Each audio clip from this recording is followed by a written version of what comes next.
नमस्ते दोस्तों, मैं आपका होस्ट आपका स्वागत करता हूं हमारी आज की वीडियो में। आज हम बहुत इम्पोर्टेंट टॉपिक पर बात करने वाले हैं। जैसा कि आज हम देख रहे हैं कि समय के साथ साथ दुनिया बदल रही है।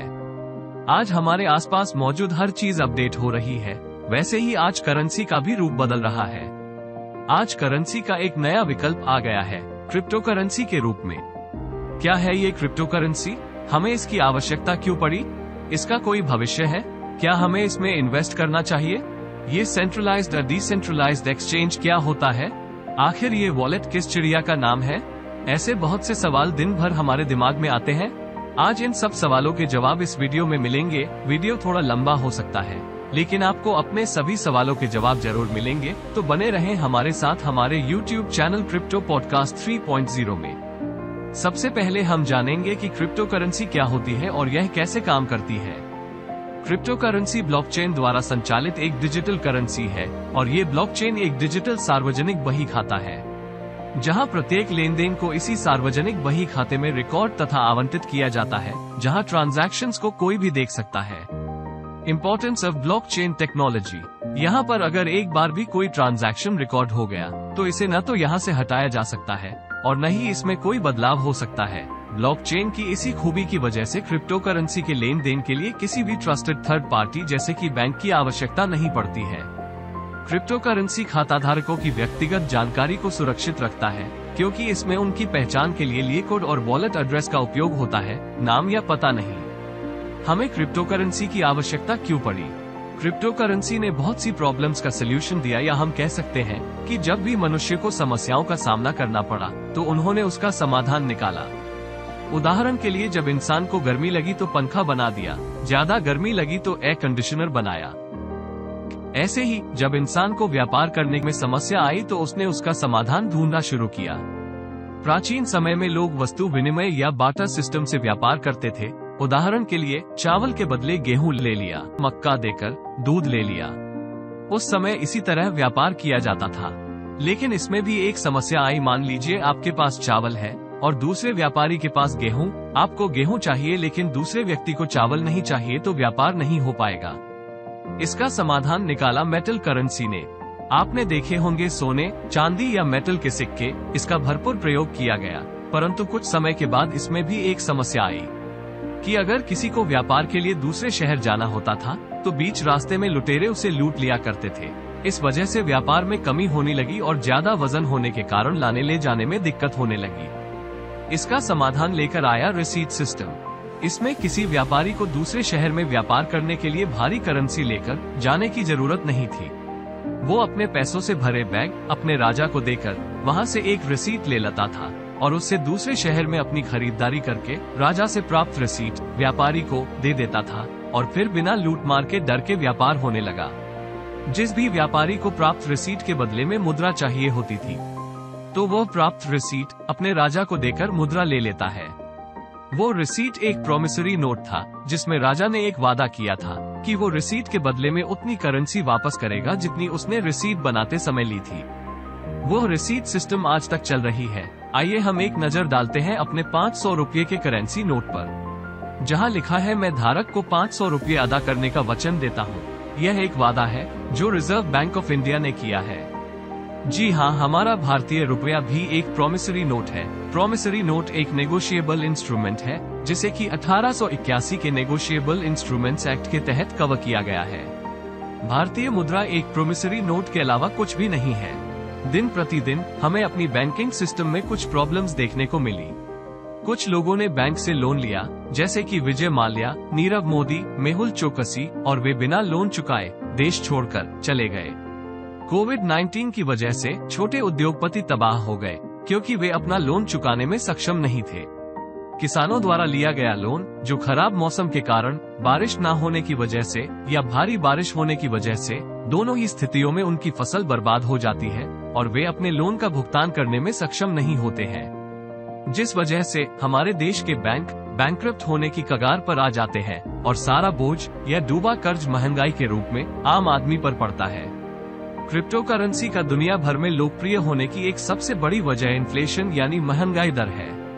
इसने अपने क्लाइंट्स को इन्फ्लेशन से आजादी दिलाई है। आइए अब एक नजर दुनिया के विभिन्न देशों में इन्फ्लेशन यानी महंगाई की दर पर डालें, तो समझ में आता है कि सारी दुनिया में महंगाई बहुत है। हमारे पड़ोसी देशों की हालत आप देख रहे हैं और आप समझ सकते हैं कि जब महंगाई की दर 25% पहुंच जाती है या इससे ज्यादा हो जाती है तो किसी देश का क्या हाल होता है। वहां की जनता को रोड पर आने में देर नहीं लगती, जिसकी एक वजह सेंट्रलाइज्ड सिस्टम भी है। What is centralised system? Centralised system का मतलब होता है कि एक संगठन या अधिकारी के पास सभी पावर्स एंड कंट्रोल होता है। यहाँ बाकी सभी कर्मचारी और अधिकारी उसी के निर्देश और नियमों के अनुसार काम करते हैं। इस प्रकार के सिस्टम में एक संगठन या अधिकारी ही सभी निर्णय लेते हैं और इससे संगठन को ठीक से चलाने में मदद मिलती है। उदाहरण के लिए कोई भी करेंसी जो उस देश में उपयोग की जाती है, उसका नियंत्रण एक ही संगठन के हाथ में होता है, वही उससे चलाती है और वही उसका टॉप अथॉरिटी होती है। जैसे हमारे देश में रिजर्व बैंक ऑफ इंडिया हमारे इंडियन करेंसी को प्रिंट करने की, उसे चलाने की या उसे बंद करने की authority reserve bank of India के पास होती है। आवश्यकता के अनुसार रिजर्व बैंक ऑफ इंडिया नए नोट प्रिंट करता है और वे पिछली मुद्राओं पर प्रतिबंध लगा सकते हैं। हमने 2016 के डिमोनेटाइजेशन का सामना किया था और अब आरबीआई के द्वारा भारतीय बाजार से 2000 के नोट को भी बंद किया जा रहा है। 30 सितंबर के बाद 2000 के नोट लीगल टेंडर नहीं होंगे। इसके अलावा भी बहुत से कारण हैं, नकली या डुप्लीकेट नोट बाजार में आना, जिस वजह से महंगाई दर में वृद्धि आ जाती है। सारी शक्ति और नियंत्रण एक ही व्यक्ति या संगठन के पास होने के परिणाम स्वरूप अगर वो व्यक्ति या संगठन किसी भ्रष्टाचार या अनुचित कार्यवाही में लिप्त हो जाता है तो लोगों को उससे बचने का अवसर नहीं मिलता है। छेड़खानी की संभावना बढ़ जाती है। सेंट्रलाइज्ड सिस्टम को हैक भी किया जा सकता है और हमें कई बार इस तरह की समस्याओं का सामना करना पड़ा है। लोग लंबे समय से इस तरह की समस्याओं का सामना कर रहे थे। 2008 में जब अमेरिकी बैंक लीमन ब्रदर्स दिवालिया हो गया था, उस समय सारे विश्व को फाइनेंशियल क्राइसिस का सामना करना पड़ा था। तो फिर किसी ने इन सभी समस्याओं के बारे में सोचा और समाधान ढूंढने का प्रयास किया और क्रिप्टो करेंसी सामने आई, जो कि डिसेंट्रलाइज्ड सिस्टम पर आधारित थी। डिसेंट्रलाइज्ड सिस्टम में मुख्य रूप से किसी एक व्यक्ति या संगठन के पास सारी पावर्स और कंट्रोल नहीं होता है। डिसेंट्रलाइज्ड सिस्टम को हैक नहीं किया जा सकता। हर लेन देन पूरी तरह सुरक्षित है। इसी वजह से इसका भविष्य बहुत उज्जवल है। आज सारी दुनिया इस तरफ अग्रसर है। आज विश्व की बड़ी बड़ी कंपनियां इसमें काम कर रही हैं, निवेश कर रही हैं। आने वाला समय क्रिप्टो और ब्लॉकचेन का है। क्या क्रिप्टो करेंसी में निवेश करना लीगल है? हाँ, हमारे देश में क्रिप्टो करेंसी में निवेश लीगल है। टैक्स के हिसाब से क्रिप्टो से हुई इनकम पर 30% टैक्स देना होता है। क्या क्रिप्टो करेंसी में निवेश करना चाहिए? हाँ, क्रिप्टो करेंसी में आप अपनी जेब के हिसाब से निवेश कर सकते हैं। आपके पास जो एक्स्ट्रा पैसा पड़ा है आप उसे निवेश कर सकते हैं। क्या होता है ये centralised and decentralised exchange? Centralised exchange का मतलब होता है कि एक संगठन या अधिकारी के पास ही सभी पावर्स एंड कंट्रोल होता है।